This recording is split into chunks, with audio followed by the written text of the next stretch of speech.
भाद्रपदमासगत विष्णुविमलर्क्षे वेङ्कटमहीध्रपति तीर्थदिनभूते प्रादुरभवज्जगति दैत्यरिपुघण्टा कल्तकवितार्किक मृगेन्द्र गुरुमूर्त्या.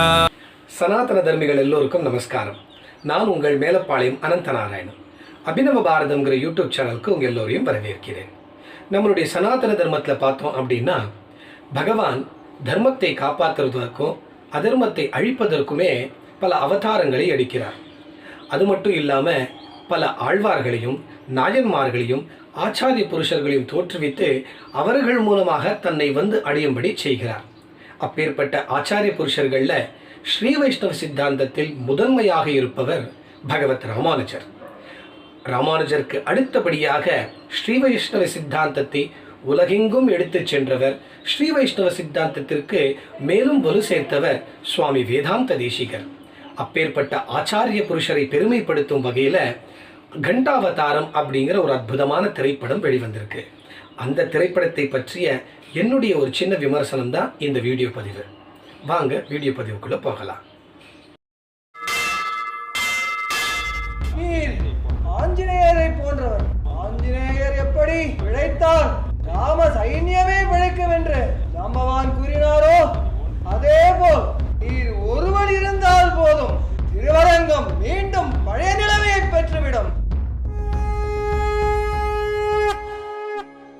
போராட்டம் போராட்டம் திருவை மீட்க போராட்டம், போராட்டம் போராட்டம் திருவரங்கம் மீட்க போராட்டம். ஸ்ரீரங்கநாத சரணம் சரணம், ஸ்ரீ வெங்கடேச சரணம் சரணம்.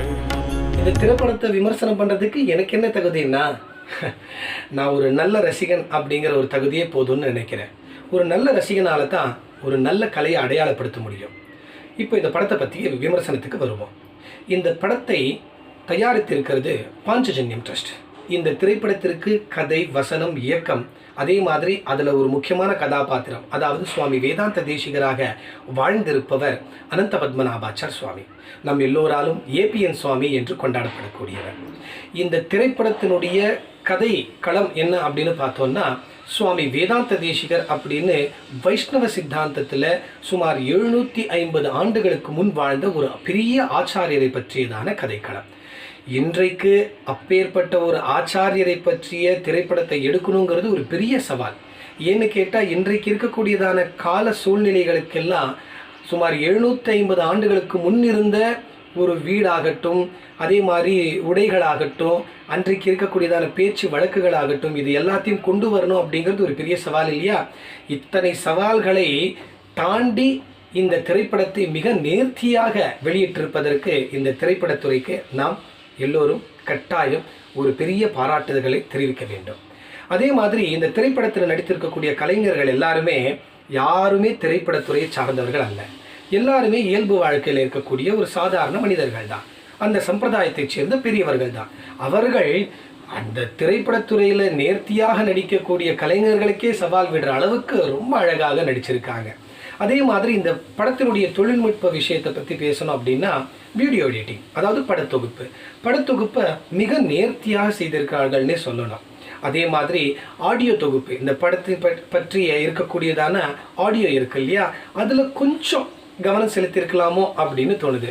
ஆனால் பாடல்கள் எல்லாமே மிக அருமையாக வந்திருக்கு. இந்த பாடல்கள் அனைத்துமே கதை ஓட்டத்திற்கு வலு சேர்ப்பதற்காகவே இருக்கிற மாதிரி ரொம்ப அழகாகவே நேர்த்தியாகவே எடுக்கப்பட்டிருக்கு. அது மட்டும் இல்லாமல் படத்தில் இருக்கக்கூடியதான சில சினிமாட்டிக் காட்சிகள், அதாவது சுவாமி வேதாந்த தேசிகர் சின்ன வயசுலேருந்து இளம் வயசுக்கு, இளம் வயசுலேருந்து மூப்புக்கு இப்படி போகக்கூடியதான விஷயங்களாகட்டும், காட்சி அமைப்புகளாகட்டும், அதே மாதிரி ஒரு மாயாவி, ஒரு பெரிய மந்திரவாதி வந்து அவர் இடத்துல அபச்சாரப்படக்கூடியதான காட்சிகள், இந்த மாதிரி பல விஷயங்கள் ரொம்ப அழகாக அந்த சினிமாட்டிக் உண்டான தளத்தை எடுத்திருக்காங்க. அதே மாதிரி இது ஒரு மேடை நாடக பாணியில் இருந்தாலும் கூட சினிமாட்டிக் உண்டான அந்த ஒரு கௌசலத்தை, அந்த ஒரு தந்திரத்தை மிக அழகாக கையாண்டிருப்பது பாராட்டுக்குரிய விஷயம். என்ன இருந்தாலும் இன்றைக்கு இருக்கக்கூடியதான இளம் தலைமுறைக்கு சுவாமி நிகமாந்த மகாதேசிகருடைய வாழ்க்கை சரித்திரத்தை, அவருடைய வாழ்க்கை நெறிமுறைகளை கொண்டு சேர்க்க வேண்டியது நம் கடமை அப்படிங்கிற ஒரு சீரிய சிந்தனையோட இந்த திரைப்படத்தை வெளியிட்டிருக்கிறதுக்கு நாம் கட்டாயம் மேன்மேலும் பல பாராட்டுகளை தெரிவித்துக் கொண்டு இந்த திரைப்படத்தை எல்லாரும் பாருங்க அப்படிங்கிற ஒரு வேண்டுதலோட இதை நான் முடித்துக் கொள்கிறேன்.